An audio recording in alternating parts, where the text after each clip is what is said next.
ក៏ដូចជាពុកម៉ែបងប្អូនប្រជាពលរដ្ឋថាគួរតែមានការប្រកួតបុណ្យអុំទូកនេះ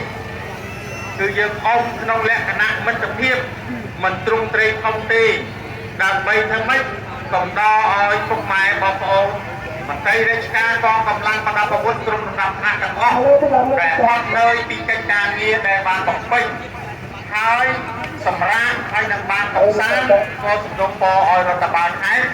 រៀបចំពិធីបុណ្យអុំទូកនេះឡើងវិញចឹងទេសូមឲ្យពុកម៉ែបងប្អូនប្រជាពលរដ្ឋរបស់យើងទាំងអស់មេត្តាទូនេះវែងអើយដល់រដ្ឋបាលខេត្តគឺយើងជារួមជាលក្ខណៈប្រពៃណីយើងធ្វើជារៀងរាល់ឆ្នាំដោយខ្ញុំកាលបានជម្រាបជូនចឹងថា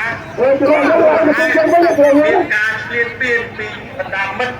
ដែលជាប់ក្នុងតាមបន្ទាត់ព្រំដែនរបស់យើងហ្នឹងគឺធ្វើឲ្យយើងហាក់ថាតែឥឡូវប្រទេសជាតិរបស់យើងទទួលបានសុខសន្តិភាពវិញហើយយើងចាប់ផ្ដើមរៀបចំជាលក្ខណៈមិត្តភាពថ្ងៃនេះចឹងនៅក្នុងកម្មវិធីថ្ងៃនេះនឹងពេលរាត្រីគឺយើងមានបន្តព្រឹកនេះយើងប្រកួត